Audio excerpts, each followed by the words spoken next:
Hello Kings generation family, Kings generation சபையில் இருக்கிற எல்லா நல்ல உள்ளங்களுக்கும் ஃபேமிலிஸ்க்கும் வாழ்த்துதலை சொல்கிறேன். நான் பாஸ்டர் ஜான் ஜெபராஜ் தான் பேசுகிறேன். இந்த ஆடியோ கிளிப் நான் நம்முடைய சபை மக்களுக்காக மாத்திரம்தான் போடுறேன். ஆனால் இது எப்படியும் யூடியூபுக்கு வந்துடும். எல்லா சபைகளில் உள்ள பாஸ்டர்ஸும் கேட்பாங்க. தமிழ்நாடு மட்டும் இல்லை, உலகம் ஃபுல்லாக அந்த ஆடியோ போகும்னு எனக்கு தெரியும். ஆனாலும் தெரிந்ததை நான் சொல்கிறேன். அதுக்கு முன்பதாக இதை கேட்கிற எல்லா மற்ற சபை ஆட்களுக்கு, மற்ற ஊழியர்களுக்கு, மற்ற விசுவாசிகளுக்கு, கிங்ஸ் ஜென்ரேஷன் சபை அல்லாத மற்றவர்களுக்கு சொல்கிறேன்.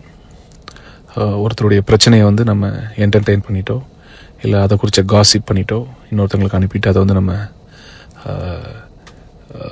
தேவையில்லாத கமெண்ட்ஸ் பண்ணிட்டோ, இல்லை அந்த இன்னொருத்தருக்கு காயத்தை கொடுக்கறத நம்ம எப்போவுமே என்ஜாய் பண்ணக்கூடாது. அது நமக்கு நல்லது கிடையாது. நீங்கள் செய்வதற்கு கர்த்தர் உங்களுக்கு பதில் தருவாராக. கிங்ஸ் ஜென்ரேஷன் சபை மக்களோடு நான் கிட்டத்தட்ட அக்டோபர் மாதத்துலேருந்து நான் பேசலை. ஏன்னா அக்டோபர் மாதத்துக்கு அப்புறம் நான் கோயம்புத்தூரில் இல்லை, வெளியே போயிட்டேன். நான் இந்த ஆடியோவை நான் ரிலீஸ் பண்ணுற ஒரு கட்டாயத்தில் நான் வந்ததுனால வேறு வழி இல்லாமல் நான் ரிலீஸ் பண்ணுறேன். இந்த ஆடியோவில் நான் எல்லாம் பேச போகிறது கிடையாது. சில விஷயங்களை நம்முடைய சபை திறக்கப்படும் பொழுது ஜூன் 1 நம்முடைய சபையை மறுபடியும் கோயம்புத்தூர் பட்டணத்தில் திறக்கவிருக்கிறோம். எந்த கட்டடத்திற்காக நீங்கள் நிதி கொடுத்தீங்களோ அதே கட்டடத்தில் தான் நம்முடைய சபை ஆராதனை தொடங்கவிருக்கிறது. ஸோ நீங்கள் ஒருவேளை நீங்கள் ஆல்ரெடி வேறு சபைகள் நாங்கள் போயிட்டோம், இல்லை சிலர் இனி இந்த சபைக்கு நாங்கள் வர விரும்பலன்னு சொன்னால் கூட எனக்கு பிரச்சனை இல்லை. உங்களுக்காக நான் ஜெபிக்கிறேன். உங்களை மனதார நான் ரிலீஸ் பண்ணுறேன். உங்களை ஆசீர்வதிக்கிறேன். நீங்கள் எங்கே இருந்தாலும் நல்லா இருக்கணும். கிங்ஸ் ஜென்ரேஷன் ஆரம்பித்து 5 வருடங்கள் ஆகிறது. இந்த 5 வருஷத்தில் எத்தனை தியாகங்களை நான் சபைக்காக செய்திருக்கிறேன், இந்த சபை வளர்ச்சிக்காக செய்திருக்கிறேன், மக்களுடைய தேவைகளுக்காக செய்திருக்கிறேன். எத்தனை ஆயிரம் ஜனங்களை கர்த்தர் சுகமாக்கி இருக்கிறாருன்னு நீங்கள் எல்லாம் சாட்சி பார்த்துருக்கிறீங்க. ஆண்டவர் அந்த ஊழியத்தில் இருப்பதையும், ஆண்டவர் என்னோடு இருப்பதையும் பாடல்கள் மூலமாக, பிரசங்கத்தின் வாயிலாக எத்தனையோ ஹீலிங் டெஸ்டிமனிஸை நீங்கள் கேட்டு கர்த்தர் என்னோடு இருப்பதை கண்டுதான் கிட்டத்தட்ட 2300க்கும் மேற்பட்ட மெம்பர்ஸ் நம்ம சபையில் சேர்ந்தீங்க. என்னுடைய குடும்ப பிரச்சனையை நான் பொது இடத்தில் பேச விரும்பவில்லை. அதை செய்யவும் மாட்டேன். ஒருவேளை அவர்கள் தரப்பிலிருந்து ஏதாவது அவதூறான குற்றச்சாட்டுகளையோ இல்லை ஆதாரமற்ற குற்றச்சாட்டுகளையோ அவர்கள் பொது தளத்தில் வைத்தால் அதையும் நான் சந்திக்க தயார் என்று பதிவிடுகிறேன். அப்புறம் நானும் அநேக உண்மைகளை பச்சையாக வெளியே சொல்ல வேண்டிய வரும். அதற்கு எதிர்த்தரப்பினர், என்னுடைய ரீமாவுடைய குடும்பத்திலிருந்து அவங்க செய்ய மாட்டாங்க, கொஞ்சம் டீசெண்டாக நடந்துக்கிடுவாங்க நான் நினைக்கிறேன். என் குடும்ப பிரச்சனையை நான் கிட்டத்தட்ட அநேக ஆண்டுகள் சந்தித்து வருகிறேன். ஆனால் நானும் அவளும் அதை மேற்கொண்டு ஜெபத்தினாலும் அறிவுரைகளினாலும் மேற்கொண்டு நாங்கள் அதை தொடர்ந்து செய்து கொண்டே வந்தோம். அந்த பிரச்சனை நான் அவசியப்படும் பொழுது சொல்கிறேன்னு சொல்லிட்டேன். அண்ட் பொது வளத்தில் நான் சொல்ல மாட்டேன், பொது தளத்தில் தான் சொல்ல மாட்டேன். நான் அது கடந்த ஒரு 2 வருடமாக கொஞ்சம் டாக்ஸிக்காக மாறி, அண்ட் குறிப்பாக இந்த ஜூன் மாதத்திற்கு முன்பதாக சில காரியங்கள் நிமித்தமாக எனக்கும் அவளுக்கும் உண்டான சில வாக்குவாதங்கள், சில கான்வர்சேஷன்ஸில் நான் 2 முறை சொல்லியிருந்தேன். இதற்கப்புறமும் இந்த மாதிரி பிரச்சனை தொடர்ந்து நடந்தால் அது டிவோர்ஸை நோக்கி போக வாய்ப்பு இருக்குது, வேண்டான்னு சொன்னேன். அதன் பின்பதாகவும் அது நடந்தது. ஸோ அதனால் நான் அதை முழுசாக சொல்ல விரும்பலை. ஸோ ஷார்ட்டாக உங்களுக்கு நான் சொல்கிறேன். அதுலேருந்து நான் வெளியே வந்தேன். ஜூன் மாதமே நான் என்னுடைய வீட்டிலேருந்து வெளியே வந்து விட்டேன். ஜூன் மாதமே வந்துட்டு அதன் பின்பதாக நான் அவங்கக்கிட்ட சொன்ன காரியம், இது உலகத்திற்கு தெரிய வேண்டாம், நம்ம இதை நமக்குள்ளேயே சுமூகமாக முடித்து விடலாம் என்று ஜூன் முதல் வாரத்திலேயே நான் வீட்டில் பேசிவிட்டு தான் வெளியே வந்தேன். என்னன்னா, நான் என்னுடைய ஊழியத்தில் இந்த சபையை ஆரம்பிக்கும் பொழுது யாருமே என் கூட இல்லை. எனக்கு அசிஸ்டன்ட் பாஸ்டர்னு யாரும் நான் நியமிக்கலை, அசோசியேட் பாஸ்டர் யாரும் நான் நியமிக்கலை. ஆனால் ஊழியம் வளர கொஞ்ச நாட்கள், நம்முடைய சபை ஒய்எம்சியில் தான் ஆரம்பித்தோம், கோயம்புத்தூர் ஒய்எம்சியில். கொஞ்ச நாள் ஆக ஆக சபை வளர்ந்தது. அப்புறம் கொரோனா காலத்தில் எல்லா சபையும் மூடப்பட்டது. அதன் பின்பதாக வேறொரு இடத்துல தொடங்க வேண்டும். ஏன்னா கொரோனா காலத்திலும் நம்முடைய எண்ணிக்கை மெம்பர்ஸ் ஆன்லைன் மூலமாக அதிகமானாங்க. அவர்கள் எல்லாம் வேற ஒரு இடம் தேவைப்படுமேன்னு சொல்லி தான் நம்ம வேற ஒரு இடத்தை நோக்கி போகிறோம். இந்த காலகட்டத்தில் தான் ஒரு நபர் வந்து எனக்கு அறிமுகமாகிறார். அவர் பெயரை நான் சொல்ல மாட்டேன். பெயரை சொல்வதற்கு பயம் இல்லை, பயத்தினால் அல்ல, நான் தைரியமாக சொல்வேன். சீக்கிரம் ஒரு நாள் வெளியில் அதை சொல்ல போகிறேன் நான். ஆனால் சொல்கிறதுக்கு பதிலாக ஒரு ஹிண்ட் கொடுக்குறேன், எல்லாத்துக்கும் அது யாருன்னு தெரியும். அவரை தான் என் சர்ச்சில் நான் எனக்கு அசோசியேட் அப்படின்னு சொல்லி வச்சுருந்தேன். கிங்ஸ் ஜென்ரேஷன் சபையில் அவர் தான் ட்ரூத் டைம் எடுப்பார். அவருக்கு கிராஸ்கட் ரோட்டில் அவங்க அப்பாவுக்கு, அவங்க தகப்பனாருக்கு ஒரு இடம் இருக்குது, ஒரு பில்டிங். அந்த பில்டிங்கில் மொட்டை மாடி இருந்துச்சு. அந்த மொட்டை மாடியை அங்கே ஏற்கனவே ஒரு பழைய பில்டிங் சிறிய அளவில் இருந்தது, உபயோகத்தில் இல்லாமல் இருந்தது. அப்போ அவர் சொன்னார், எங்கள் மொட்டை மாடியில் வேணால் நம்ம சபை கட்டிக்கிடலாம், நம்ம அங்கே ஆரம்பிக்கலாம்னு சொன்னார். அப்போ இது விஷயமா நாங்கள் அவங்க வீட்டில் போய் பேசினோம், அவங்க தகப்பனாட்ட பேசினோம். அப்போ அவங்க சொன்னது, ஏற்கனவே இருக்கிற அந்த சின்ன உபயோகத்தில் இல்லாத, யூஸில் இல்லாத ஒரு சின்ன பில்டிங், அந்த மொட்டை மாடியில் ஒரு 2/4 தான் இருந்துச்சு அந்த பில்டிங். அது ஏற்கனவே அந்த இன்டீரியர்லாம் இடிஞ்சு போய் தான் இருந்தது. நீங்கள் அதை இடிச்சுட்டு நீங்கள் உங்களுக்கு தேவையானதை கட்டிக்கோங்க, உங்கள் காசில் கட்டிக்கோங்க. ஆனால் உங்கள் காசில் நீங்கள் எவ்வளோ கட்டுறீங்களோ அதை நான் வந்து அட்வான்ஸ் தொகையாக எடுத்துக்கொள்கிறேன்னு அந்த நபர் வாக்கு கொடுக்குறாரு. அவர் வாக்கு கொடுத்ததுனால, அவருடைய மகனும் என் கூட இருந்ததுனால, அந்த நேரத்தில் கிங்ஸ் ஜெனரேஷன் சபையில் இணைய விரும்பின சில குடும்பங்கள் இருந்தாங்க. அந்த குடும்பங்களோடு நாங்கள் பேசி நாங்கள் ஒரு முடிவுக்கு வந்து அது எவ்வளவு தொகையாகும் நாங்கள் கணக்கிட்டு அந்த தொகையை நாங்கள் ஆன்லைன் மெம்பர்ஸ்டே நாங்கள் கலெக்ட் பண்ணி என்னுடைய பணமும் ஒரு பெரிய தொகையை போட்டு போத் எக்ஸ்டீரியர் அண்ட் இன்டீரியர் நாங்கள் பில் பண்ணுறோம். எக்ஸ்டீரியரை பில் பண்ணுறதுக்கு மட்டுமே கிட்டத்தட்ட 10 லட்ச ரூபாய்க்கு மேலே, குறைஞ்சது ஒரு 15 லட்ச ரூபாய்க்கு பக்கத்தில் செலவாயிருச்சு. ஏன்னா ஏற்கனவே இருந்ததை இடித்து நாங்கள் தான் அதை காலி பண்ணோம். அதை இடித்து அங்கேருந்து க்ளீன் பண்ணி அதை கொண்டு போய் ஒரு இடத்துல கொட்டி அதை க்ளீன் பண்ணி மறுபடியும் அந்த இடத்துல புதிய ஏற்கனவே இருந்த செவர்லேருந்து அதிகமாக நாங்கள் கட்டி அதன் பின்பதாக நாங்கள் ஷீட் போட்டு எல்லாம் செய்தோம். இது போக தான் இன்டீரியர். ஸோ எக்ஸ்டீரியர் மட்டுமே கிட்டத்தட்ட நாங்கள் 15 லட்ச ரூபா செலவு பண்ணோம். அவங்க முதல்ல சொன்ன வார்த்தை, நீங்கள் எவ்வளோ செலவு பண்ணுறீங்களோ அதை நாங்கள் அட்வான்ஸ் தொகையாக எடுத்துக்கொள்கிறோம். இதை சொல்லும்போது அவர் பையன், அதாவது என்னுடைய அசோசியேட் பாஸ்டர் என் கூட இருந்தார். அவர் இருக்கும்போது நாங்கள் வந்து கட்டுறோம். அப்புறம் பத்திரம் போடுற அன்னைக்கு எவ்வளவு செலவாச்சுன்னு போய் சொல்கிறோம். ஆனால் அவங்க அப்பா வந்து வெறும் 2 லட்ச ரூபாய்க்கு அந்த அக்ரிமெண்ட்டை போட்டு கொண்டு வராரு. இது நடக்கும்போது என்னோட பிரதர் இம்மானுவேல், திருநெல்வேலியில் ஜெகவானிசி பில்டர்ஸுடைய ஃபவுண்டர் அண்ணன் இம்மானுவேல் அண்ணன் இருக்காங்க. அப்புறம் நம்முடைய பில்டிங் கீழே ஒருத்தர் துணி கடை வச்சிருக்கிறாரு, பிரதர் பால் அப்படின்னு. அவர் எங்கள் கூட வந்தார். நாங்கள் அவங்க வீட்டில் போய் நாங்கள் அக்ரிமெண்ட் போடுறோம்.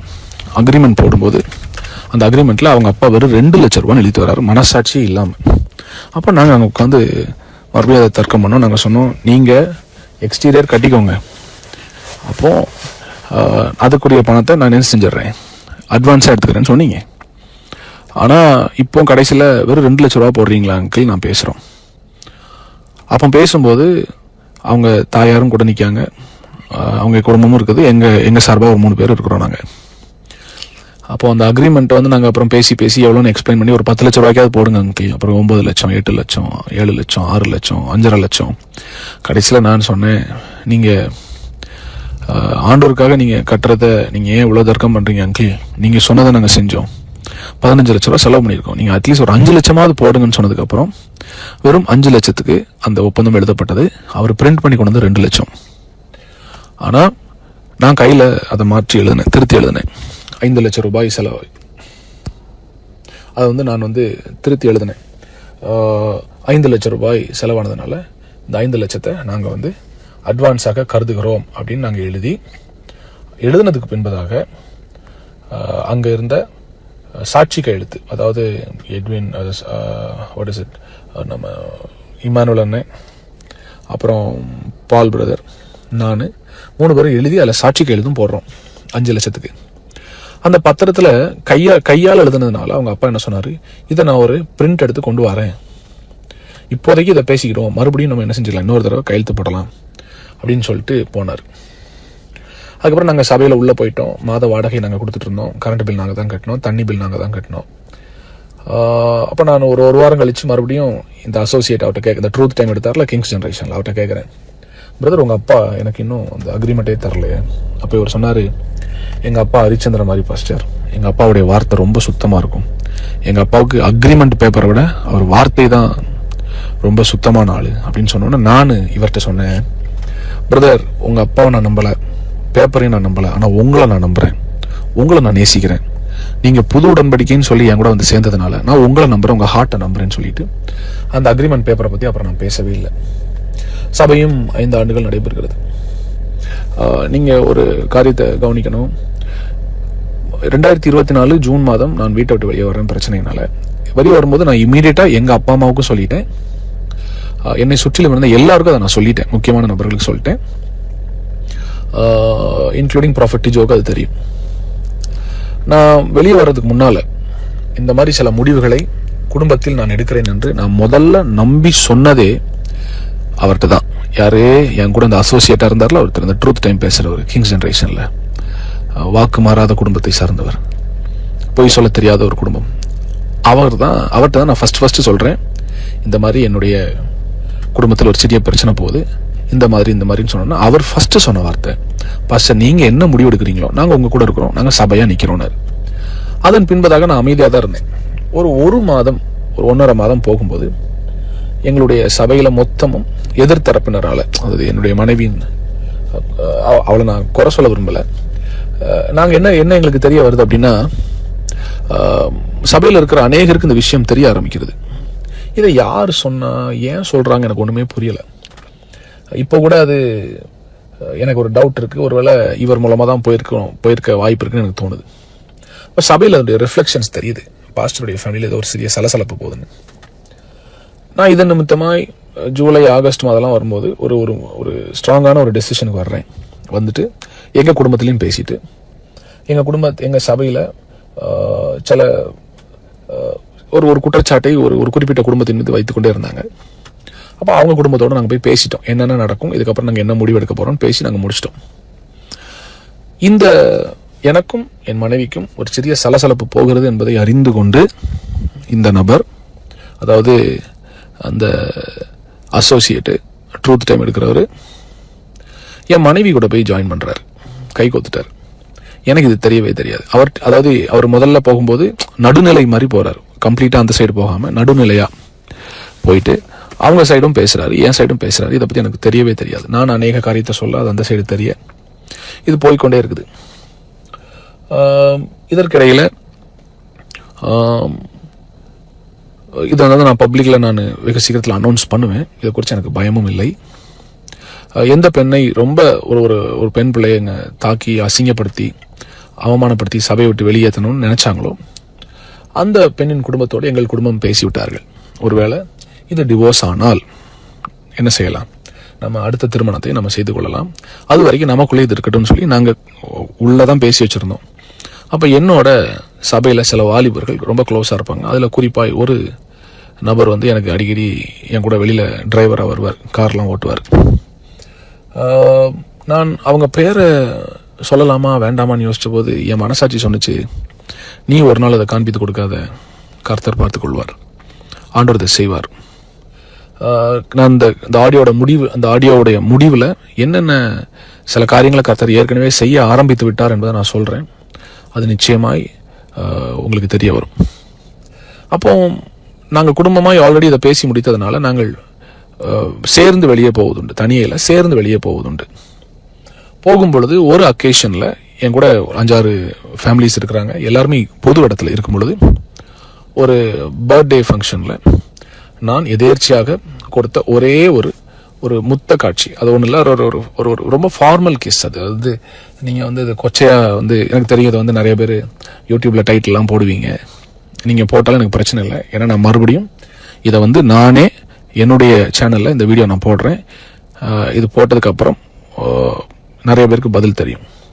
அந்த வீடியோவை என் டிரைவர் கையில் வச்சிருக்கிறார். பிரியமானவர்களே, இந்த பிரச்சனை ஒரு பக்கம் போயிட்டு இருக்கும்போது எதிர்த்தரப்பினர்லேருந்து என் சைடில் இருந்த சில வாலிபர்கள் அவங்க பக்கத்தில் போகிறாங்க. காரணம் எல்லாமே எங்க கூட க்ளோஸாக தானே இருந்தாங்க. இருக்கும்போது அதில் ஒரு வாலிப தம்பி இருக்கான், அவங்க அப்பா வந்து ஒரு சர்ச்சு பாஸ்டர். அவர் அடுத்து நான் இந்த ஆடியோ இதோட முடியாது, 2-3 ஆடியோஸ் நான் போடுவேன். அதில் சில ஆடியோஸ் வந்து நான் இந்த துரோகம் செய்த சில வாலிபர்களுடைய அப்பா அம்மா கிட்ட நான் நேரடியாக பேச போகிறேன். பேசி இது எப்படிப்பட்ட சாபத்தை கொண்டு வரும். இது எப்படிப்பட்ட காரியத்தை வந்து உங்கள் பிள்ளைகள் செய்திருக்கிறாங்க. நான் நேரடியாகவும் யூடியூப்லேயும் நான் பேசுவேன், பட் ஒரு நாளும் பேர் சொல்ல மாட்டேன்.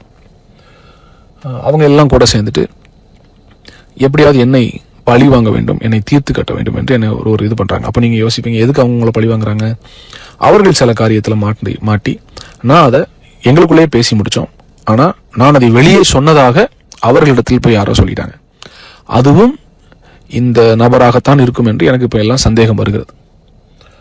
கடைசியில் அவங்க ஒரு டீமாக சேர்றாங்க. இவங்க எல்லாம் சேர்ந்து இந்த ஒரு வீடியோ மட்டும்தான் அவங்க சைடில் இருக்குது. என் கூட டிரைவராக இருந்த இந்த தம்பி கொஞ்ச நாளில் நம்ம அசோசியேட் கூட போய் சேர்றாரு. ஏன் சேர்றாருன்னா, இன்னொரு பிரச்சனையை அவங்க கிளப்புறாங்க. எனக்கும் வேற ஒரு பொண்ணுக்கும் ஒரு பெண்ணுக்கும் தொடர்பு என்று. அதுக்கு ஒரு ஆதாரம் கிடையாது, ஒரு சாட்சி கிடையாது. அந்த பொண்ணும் அதுக்கு ஒத்துக்கல, நானும் அதுக்கு ஒத்துக்கல. ஒரு வாட்ஸ்அப் மெசேஜோ ஒரு கால்ஸோ ஒன்றும் கிடையாது. ஆதாரமற்ற ஒரு பெரிய அபாண்டமான ஒரு பழியை என் மீதும் அந்த பெண் மீதும் போடுறாங்க. இன்ஃபேக்ட் நான் தான் அவங்க 2 பேருக்கும் கல்யாணம் பண்ணி வச்சேன். நான் தான் அவங்க கூட நின்று எல்லாம் பண்ணியிருக்கிறேன். அவங்க என்னை அப்பான்னு தான் கூப்பிடுவாங்க. அந்த பெண்ணோட என்னை தொடர்பு படுத்தி பேசின உடனே நான் இமீடியட்டாக நான் அவங்க வீட்டில், அந்த பையன் பொண்ணு வீட்டில் தான் நான் தங்கியிருந்தேன் கொஞ்சம் மாதங்கள் கூட சொல்லலாம். நான் தனியாக இல்லை, அந்த வீட்டில் பெரியவர்களும் தங்கியிருந்தார்கள். இந்த குற்றச்சாட்டு வந்த அன்னைக்கே நான் அந்த வீட்டை காலி பண்ணிட்டு நான் வெளியே வந்து நான் வேற ஒரு இடத்துக்கு போயிட்டேன். வீட்டை விட்டு அநேக நாட்கள் வெளியே இருந்தேன். நான் மறுபடியும் செப்டம்பர் மாதம் இந்த பிரச்சனைகள் அதிகமாகிறது போல தோணுன உடனே, சரி சபையை காப்பாற்ற வேண்டும், ஊழியத்தை காப்பாற்ற வேண்டும், நம்முடைய பர்சனல்னால் கூட நம்ம என்ன செஞ்சிடலாம், பல்ல கடிச்சிட்டு நம்ம வாழ்ந்துடலாம், நம்ம பிள்ளைக்காக நம்ம என்ன செஞ்சிடலாம், அமைதியாக போயிடலாம்னு சொல்லிட்டு மறுபடியும் ப்ராஃபெட் டிஜோ என்னை வந்து பார்த்து பேசுகிறாரு. அந்த ஒரு காரணத்தினால திருப்பி நான் வீட்டுக்கு போயிட்டேன்.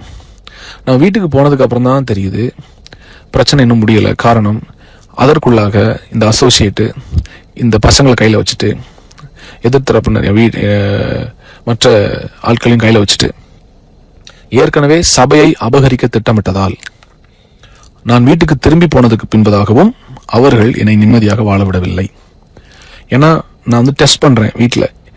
எடுத்த உடனே நான் உள்ளே போயிட்டு எல்லாத்தையும் செய்யலை. எனக்கு I need at some time. நான் சொன்னேன், எனக்கு கொஞ்சம் டைம் வேணும், எனக்கு ஒரு மாதமாவது எனக்கு டைம் வேணும். ஏன்னா நிறைய பாதிப்புகளை இந்த 3-4 மாதங்களில் சபைக்குள்ளே நீங்கள் கொண்டு வந்துட்டீங்க. அவதூறாக பேசி அநேகருக்கு கெட்ட பேர், எனக்கும் கெட்ட பேர் கொண்டு வந்துட்டீங்க, நிறைய பேர் கெட்ட பேர் கொண்டு வந்துட்டீங்க. அப்போ என் தரப்பில் எனக்காக நின்று என்னுடைய சபை மக்களுக்கும் நிறைய கெட்ட பேர் கொண்டு வந்துட்டீங்க, அவங்களே அசிங்கமாக பேசிட்டீங்க. இந்த காயம் ஆறுவதற்கு எனக்கு ஒரு மாதமாவது டைம் வேணும்னு சொல்லிட்டு என் மனைவிட்ட நான் சொல்லிட்டு நான் வீட்டிலே தான் இருக்கிறேன். ஆனால் வீட்டுக்குள்ளே நான் பேசுகிற எல்லா காரியத்தையும் ஏற்கனவே இவர்கள் கூடி திட்டம் பண்ணாங்களா, அந்த டீமுக்கு எல்லா அப்டேட்ஸும் போயிட்டே இருக்கு. அப்போ திடீர்னு எனக்கு ஒரு மிரட்டல் வருது, நாங்கள் உன்னைய கொலை பண்ண போகிறோம் அப்படின்னு சொல்லிட்டு. நான் சொன்னேன், கொலை பண்ணால் நீங்கள் வாங்கப்பா, இந்த மாதிரி இந்த அட்ரஸில் தான் நான் இருக்கேன், வந்துட்டு போங்கன்னு சொல்கிறேன். அதன் பின்பதாக, இல்லை நீ என்ன பண்ணுன்னு தெரியுமா, அவன் பொண்ணு மேலே கை வச்சுட்ட, அவன் ஒய்ஃப் மேலே கை வச்சுட்டான்னு ஏதோ ஒரு அசிங்கமான ஆதாரமற்ற குற்றச்சாட்டுகளை கொண்டு வரும்போது தான் நான் அதை கொஞ்சம் தீவிரப்படுத்தி, சரி கொஞ்ச நாள் நம்ம சபை ஊழியத்திலிருந்து ரெஸ்ட் எடுத்துட்டு இந்த சபையை எனக்கு அசோசியேட்டாக இருக்கிற அதே நபர், அவர் தான் கெட்டவரும் தெரியாமல் அவர்கிட்டே கொடுத்துட்டு கொஞ்சம் வெளியே போயிட்டு ஒரு 1 year கேப் எடுத்துட்டு ஒரு ப்ரேயர் பண்ணிட்டு, சரி நம்ம எல்லா விஷயத்தையும் செட் பண்ணிட்டு திருப்பி வரலான்னு சொல்றேன். ஆனால் இவர்கள் சொல்ற எந்த குற்றச்சாட்டுக்கும் ஆதாரமே கிடையாது. சொல்ல போனா அந்த ஒரு பையனை வந்து ஒரு பையனை வச்சு என்னை மிரட்டினார்ல அந்த அசோசியேட்டு, கொலை பண்ணிடுவேன் அப்படி பண்ணி அந்த பையன் பாவம், ஆக்சுவலாக அவன் பாவம். அவனுக்கு வந்து என்னை ரொம்ப நேசிச்ச பையன்.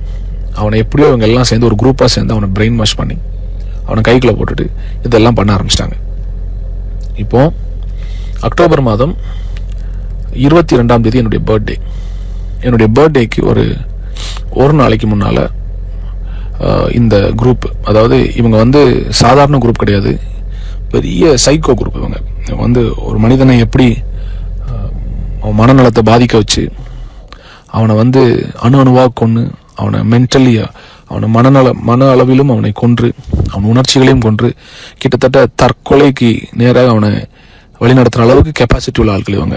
இது சாதாரண கேங் கிடையாது. இந்த ஆடியோவை கேட்குற உலகத்தில் இருக்கிற எல்லா ஊழியர்களுக்கும் நான் சொல்கிறேன், எல்லா விசுவாசிகளுக்கும் சொல்கிறேன், தேவராஜ்யத்தில் சபையில் இப்படிப்பட்ட துரோகிகள் இனி தலையெடுக்கவே கூடாது. அதனால தான் நான் ஓப்பனாக பேச ஆரம்பிச்சிட்டேன். ஏன்னா எனக்கு தெரிஞ்ச நான் சினிமாலாம் பார்த்துருக்கிறேன். சினிமாவில் கூட இவ்வளவு கேவலமான ஒரு காரியத்தை யாராலும் ஒரு சித்தரிக்க கூட, அதாவது யோசிச்சு கூட இமேஜின் கூட பண்ண பார்க்க முடியாது. அந்த அளவுக்கு கொடுமையான கூட்டமாகும் இந்த கூட்டம். அந்த கூட்டத்துக்கு தலைவன் தான் அந்த அசோசியேட். இவர்கள் என்னை மிரட்டுகிறார்கள். அப்போ மிரட்டி நாங்கள் வீடியோவை வெளிவிட போகிறோம். நான் சொன்னேன், என்ன வீடியோ? நீங்கள் வந்து ஒரு பொண்ணு கூட தப்பு பண்ண வீடியோ வெளியிட போகிறோம். நான் சொன்னேன், அப்படி நடக்கவே இல்லை, நீங்கள் விட்டுக்கோங்கன்னு சொல்கிறேன்.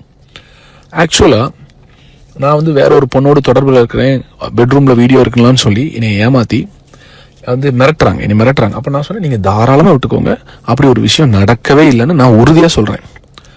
ஏன்னா என் கூட இருந்த டிரைவரு, நம்ம ஏற்கனவே எங்கள் குடும்பமாகி பேசியிருக்கோம்ல, அந்த குடும்பம், இந்த ஃபேமிலி, அந்த பொண்ணுக்கு வந்து அவங்க அந்த பர்த்டே அன்னைக்கு நம்ம முத்தம் கொடுத்ததை அந்த வீடியோ மட்டும் தான் இவன் கையில் இருக்குது. இவன் போய் அவங்க கூட சேர்ந்துட்டான்னு எனக்கு தெரியவே இல்லை. ஆனால் அவங்க வேற சில குற்றச்சாட்டுகள்லாம் சொல்லும்போது நான் சொன்ன, தைரியமாக நீங்கள் என்ன செய்யுங்க, வீடியோவை ரிலீஸ் பண்ணுங்க. அப்படி ஒன்று நடக்கவே இல்லை, நான் சந்திக்க தயார்னு சொல்லிட்டேன்.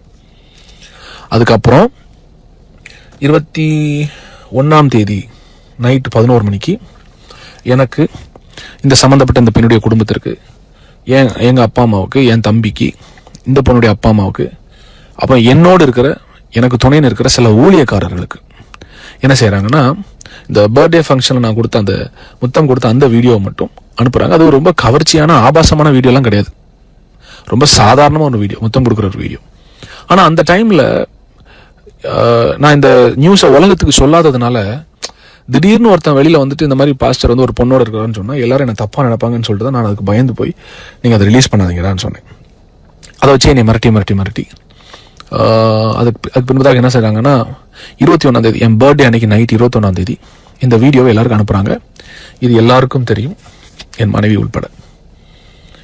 21ஆம் தேதி நைட்டு 11:45 என்னை ஃபோன் பண்ணி சொல்கிறா, நீ உயிரோடு இருக்காது, நீ செத்துரு. இந்த வார்த்தையெல்லாம் கேட்கும்போது எனக்கு ரொம்ப கஷ்டமாக இருந்தது. ஒரு பக்கம் ஊழியம் போயிட்டு இருக்குது, ஒரு பக்கம் நான் பாடல் எழுதிட்டு இருக்கிறேன், அது பண்ணுறேன், நிறையா சேலஞ்சஸை நான் ஃபேஸ் பண்ணிட்டு இருக்கிறேன். அப்போது இவங்களும் ஒரு பெரிய டீமாக சேர்ந்துட்டு என்னை பழி வாங்க நினைக்கும் போது நான் கிட்டத்தட்ட செத்த பணமாகத்தான் தெரிந்தேன். எனக்கு ஒரே ஆறுதல் தேவ பிரசனம் மட்டும்தான். நான் ஆண்டவர்கிட்ட போய் அழுவேன், ஆண்டவரே நான் இது தப்பாக செஞ்சேன், இது ரைட்டாக செஞ்சேன், என்ன இருந்தாலும் நீங்கள் என்னை பார்த்துக்கோங்க. நான் ஒரு நாளும் மனிதர்கள் என்னை பழி வாங்கவோ இதை பயன்படுத்தி என்னை அழிக்க நினைத்தால் அதுக்கு நீங்கள் ஒரு நாள் நீங்கள் சம்மதிக்க மாட்டீங்கன்னு தெரியும் ஆண்டவரே, நான் ஆண்டவர்கிட்ட சொல்கிறேன். 21ஆம் தேதி நைட்டு என் பர்த்டே கெடுப்பதற்காகவே கரெக்டாக என்ன பண்ணுறாங்கன்னா ஒரு வீடியோ ரிலீஸ் பண்ணுறாங்க. இந்த வீடியோவை முக்கியமான ஆட்களுக்கும் எனக்கும் அதை ஃபார்வர்ட் பண்ணுறாங்க. நீங்கள் நல்லா கவனிங்க. அதன் பின்பதாக 22ஆம் தேதி என் பர்த்டே நான் ஒழுங்காக கொண்டாடலை, நிம்மதியாக நான் இல்லை. ஆக்சுவலாக கொஞ்சம் கஷ்டமாக தான் இருந்துச்சு எனக்கு இப்போ கூட அதை நினச்சி அழுக வருது. பட் பரவாயில்ல.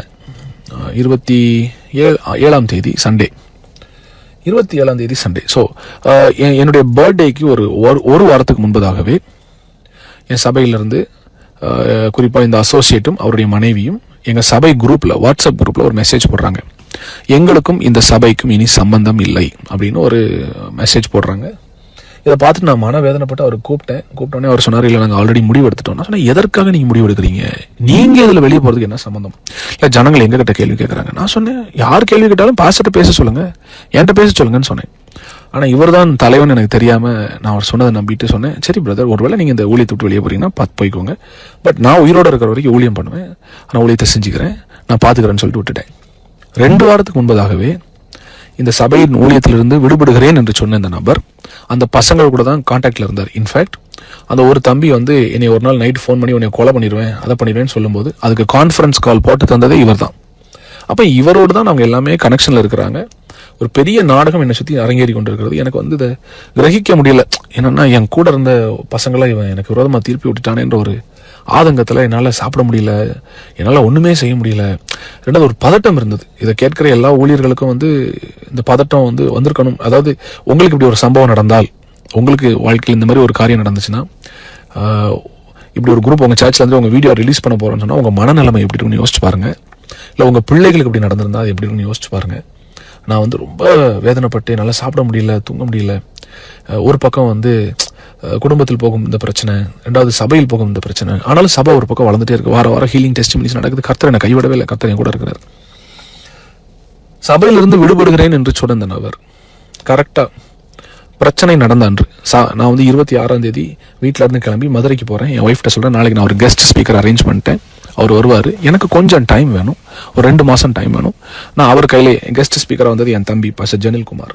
அவர் கையில் கொடுத்துட்டு, நீங்கள் சர்ச் நடத்துங்க தம்பி, நீங்கள் நடத்துங்க, எனக்கு ஒரு 6 மாதம் டைம் தாங்க, நீங்கள் நடத்துங்க, நான் திருப்பி வரேன்னு சொல்லிட்டு நான் போகிறேன். ஆனால் 26ஆம் தேதி நான் கிளம்பும்போது எனக்கு ஒரு ஹிண்ட்டும் இல்லை அடுத்த நாள் இவங்க சபைக்கு வர போகிறாங்க.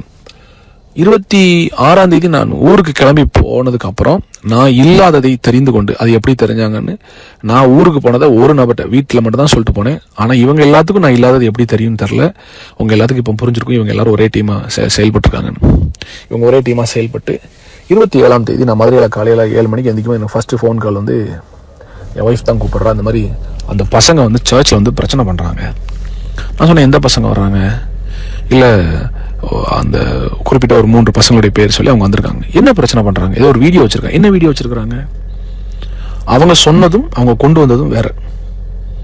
ரெண்டாவது, இதுக்கு அந்த சபையை நிறுத்த இவங்க பிளான் பண்ணும்போது இதற்கு முதல்ல ஹெட்டா நின்று பிளான் பண்ணதே என்னுடைய அசோசியேட் தான், அந்த ட்ரூத் டைம் எடுக்கிறவர் தான்.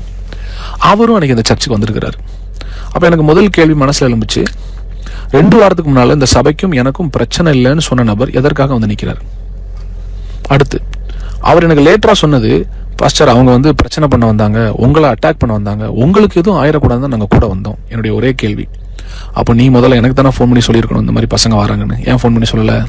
கேட்டா நீங்க என் ஃபோன் நம்பரை பிளாக் பண்ணிட்டீங்க. இவர் எப்ப சர்ச்சுக்கு வரமாட்டேன், இந்த சர்ச்சை விட்டு வெளியே போறேன்னு சொன்னாரோ அவர் மேல வருத்தத்துல நான் பிளாக் பண்ணேன். ஆனால் அவருடைய மனைவியின் போனை நான் பிளாக் பண்ணல. ரெண்டாவது, அவர் போன்ல இருந்து மட்டும் இல்ல, அவர் என்னை கான்டாக்ட் பண்ண நினைச்சிருந்தா எந்த போன்ல இருந்து என்னை கான்டாக்ட் பண்ணிருக்கலாம், அட்லீஸ்ட் ஒரு மெசேஜாவது அனுப்பியிருக்கலாம் எனக்கு அவர். ஆனா அவர் செய்யவே இல்லை. என்னைய காப்பாற்றுவதை போல ஒரு நாடகம் ஆடிட்டு இந்த பசங்களை தூண்டி விட்டது இந்த நபர் தான். அன்னைக்கு காலையில வந்து சபையை நிறுத்தும் போது இவங்களுக்கு எப்படி சர்ச்சை நிறுத்தணும்ன்ற ஐடியா வந்துச்சுன்னு எனக்கு இப்பவும் புரியவே இல்லை. இவங்க சொல்லுகிற குற்றச்சாட்டுக்கும் சபைக்கும் என்ன சம்மந்தம் எனக்கு தெரியல. ஒருவேளை அது உண்மை கிடையாது. ஒருவேளை அந்த அவங்க சொல்ற குற்றச்சாட்டு உண்மையா இருந்தா கூட அது ஒரு வீட்டுக்குள்ளேயோ ஒரு வெளியில வச்சோ பேசி தீர்க்கப்பட வேண்டிய ஒரு விஷயம். அதை கொண்டு வந்து இவ்வளவு வேகமாய் வளர்கிற ஒரு 2500 பேர் உள்ள சபையை வந்து ஞாயிற்றுக்கிழமை ஆராதனை நடக்கும்போது வந்து நிறுத்தினாங்கன்னா அப்ப எந்த அளவுக்கு இவர்களுக்கு தேவ பிரசனத்தின் மேலும் வார்த்தையின் மேலும் ஒரு நாட்டமோ ஒரு மரியாதையோ இருக்கு, எனக்கு ஒண்ணுமே புரியல. அதுவும் குறிப்பா இந்த நபர் இந்த ட்ரூத் டைம் எடுக்காரு பாருங்க, அன்பை மாத்திரம் தான் பேசுவார், கர்த்தர் நல்லவர்னு பேசுறாரு. ஒரு வேதாகம கல்லூரி கூட நடத்திட்டு இருக்காரு அவர். அது கூட நான் அவருக்கு கிராஜுவேஷன் கூட சப்போர்ட் பண்ணேன். இவருக்கு எப்படி ஒரு சபை ஆராதனையை நிறுத்துவதற்கு மனசு வந்துச்சுன்னே தெரியல. எனக்கு இப்போ நினைச்சாலும் கண்ணீர் வருது எனக்கு. இவர் வந்து நின்று அந்த பசங்களை ஏவி விட்டு சபையை நிறுத்துறாரு. இவர் சொன்னார், என்னை காப்பாற்ற வந்தேன்னு. ஆனா அன்னைக்கு அந்த பிரச்சனை நடக்கும்போது என்னுடைய இன்னொரு அசோசியேட் பாஸ்டர் டேவிட் ரமேஷ், என்னுடைய இன்னொரு அசோசியேட் பாஸ்டர் மனோகர் தாஸ், என்னுடைய இன்னொரு அசோசியேட் பாஸ்டர் சாம், இவங்க 3 பேர் அங்க இருக்கிறாங்க. இது போக என்னுடைய விசுவாசிகள் எல்லாரும் இருக்கிறாங்க. குறிப்பா என்னுடைய சில முக்கியமான மூப்பர்களும், பிரதர் ராஜ்குமார், இந்த மாதிரி சில முக்கியமான மூப்பர்களும் அங்க இருக்கிறாங்க. பிரதர் விக்டர் எல்லாம் இருக்கிறாங்க.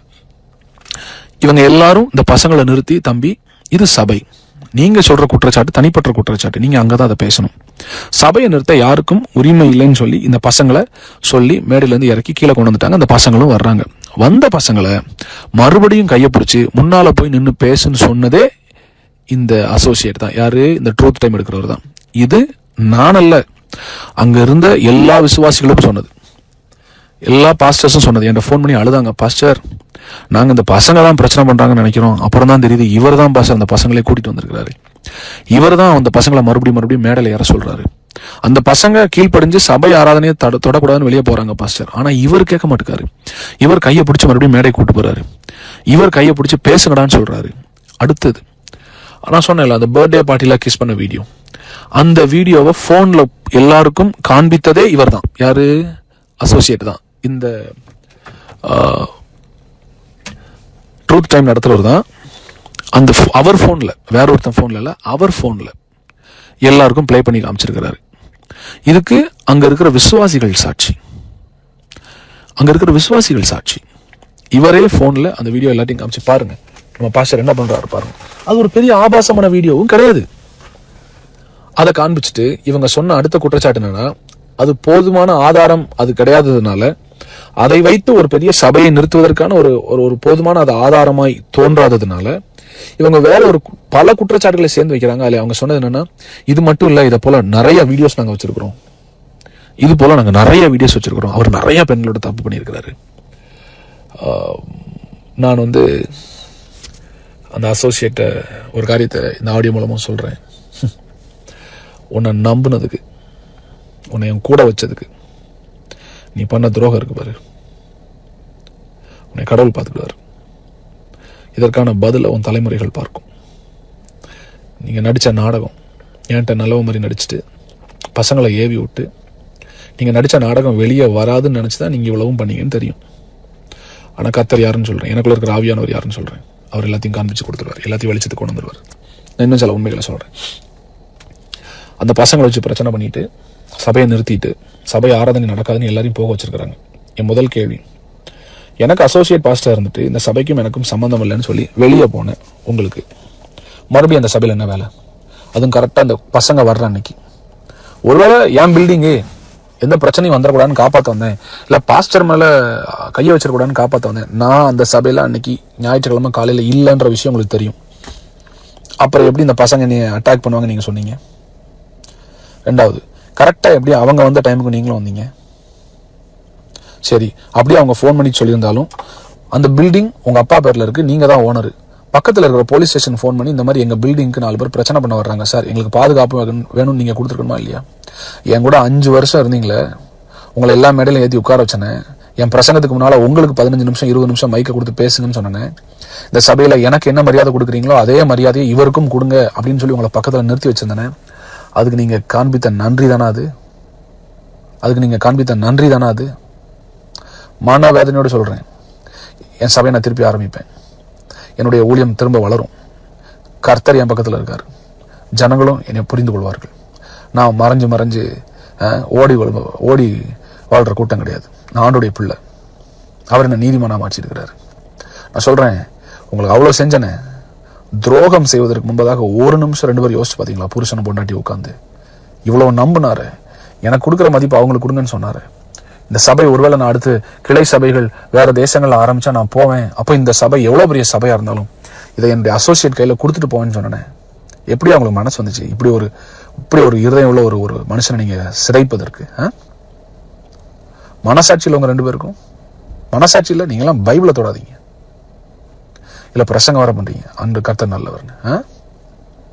சரி, மற்ற மக்களுக்கு நான் அதை சொல்றேன், ஏன்னா அந்த ஆடியோ அவரும் கேட்பாரு, அவருக்கும் தெரியணும், அவருக்கும் குத்தணும். இது அவங்க குடும்பத்தாருக்கும் தெரியணும். இப்படி ஒரு பாம்பை வளர்த்து வச்சிருக்கிறோம், இப்படி ஒரு சர்ப்பத்தை வளர்த்து வேற ஒரு உலகத்துல கர்த்தரால உயர்த்தப்பட்ட ஒரு பிள்ளைய எந்த சிபாரிசும் இல்லாம, எந்த யாருடைய ரெக்கமெண்டேஷன் இல்லாம, கிருபையால மாத்திரம் மேல வந்து இத்தனை ஆண்டுகள் கஷ்டப்பட்டு ஊழியத்துல மேல வந்து உலகத்துக்கே ஆசீர்வாதமா இருக்கிற ஒரு பிள்ளைய உங்க மகன் மனசாட்சி இல்லாம கொண்டிருக்கிறான்.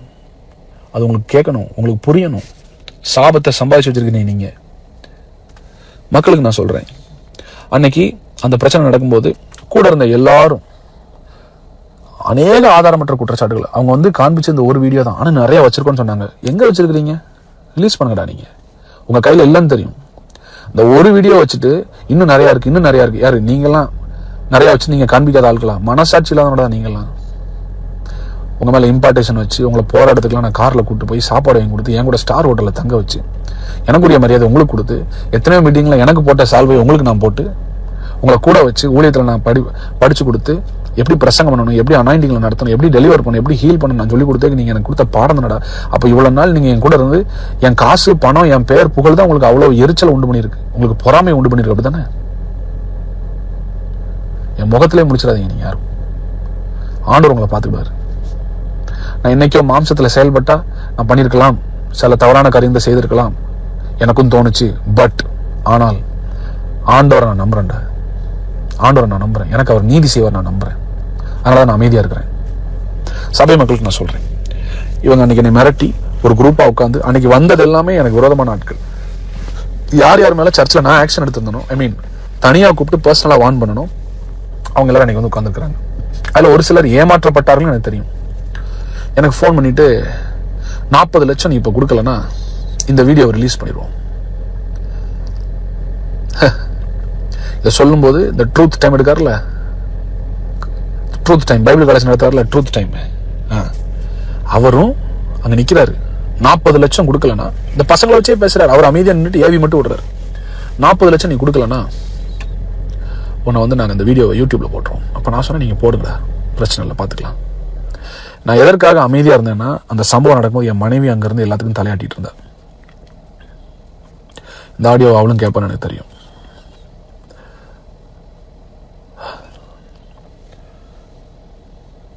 ரீமா, இவங்க எல்லாம் உனக்கு உதவி செய்யல, உன் வாழ்க்கையை கொண்டிருக்காங்க, உன் ஃபியூச்சர் அழிச்சிருக்காங்க மட்டும் புரிஞ்சுக்கோ. நீ உன்னை குறிச்சோ உன் குடும்பத்தை குறிச்சோ நான் பப்ளிக்ல ஒன்னாலும் தப்பா பேச மாட்டேன். அதற்குரிய வரையறையை நீங்கள் தான் பாதுகாத்துக்கணும். அந்த லிமிட்டை நீங்கள் தான் காப்பாற்றிக்கிடணும். நீங்களும் ஒரு லிமிட்டை தாண்டி போனீங்கன்னா நானும் சில விஷயத்த பேச வேண்டிய வரும். அது வரக்கூடாதுன்னு நான் ஜெபிக்கிறேன்.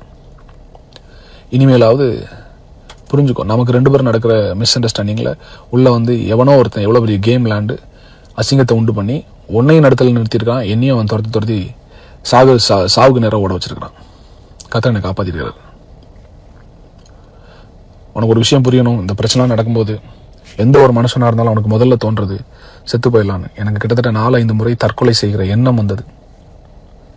டிப்ரெஷனில் இருந்தேன் 3 மாசமா. சாப்பிடலை, 9 கிலோ கம்மியான உடம்புல. பட் ஸ்டில் ஒவ்வொரு நாளும் ஆண்டவர் பிரசனத்தில் உட்காந்து ஜெபம் பண்ணேன். நீ நினைப்ப இவ்வளவு தப்பா பண்ணிட்டு அதை பண்ற, ஒன்றும் இல்லை தெரியுமா, நம்ம 2 பேருக்கு தான் தெரியும் என்னென்ன தவறு நடந்துச்சுன்னு. என்னவா இருந்தாலும் அது கர்த்தர் என்னை பார்த்துக்கிடுவார். மறுபடியும் சொல்றேன், ஒன்றை நான் பொது இடத்துல அசிங்கப்படுத்த மாட்டேன். நீயே ஒரு வெளியில் என்னை பற்றி தப்பா சொன்னாலும் I will never open my mouth to tell the world who you are and I will never do that. Yeah, I love my son Zain. சபை மக்களுக்கு நான் சொல்றேன், அன்னைக்கு 40 லட்ச ரூபா டிமாண்ட் பண்றாங்க, நான் கொடுக்க முடியாதுன்னு சொன்னா அன்னைக்கு சாயங்காலமே யூடியூப் காரங்களுக்கு ஃபோன் பண்ணி இந்த மாதிரி ஒரு பிரச்சனை போகுதுன்னு எனக்கு கொஞ்சம் கொஞ்சமா கொடுக்குறாங்க, பெயின் கொடுக்குறாங்க. நான் சொல்றேன், அதாவது ஒரு மனுஷனுக்கு எவ்வளவு பெயினை தாங்கிக் கொள்வதற்கு பலன் இருக்குன்னு எனக்கு தெரியல. பட் நான் சில நாள் ஆண்டவர்கிட்ட நான் அழுது சொன்னேன், எனக்கு பலன் இல்லை ஆண்டவரே, எனக்கு பலன் இல்லை. எஸ், நான் சந்தோஷமான ஜான் ஜெபராஜ், ஆடி பாடுற ஜான் ஜெபராஜ் தேவ பிரசன்னத்தில். எஸ், உண்மை, நானும் மனுஷன் தானே, என்னால் முடியல ஆண்டவர்.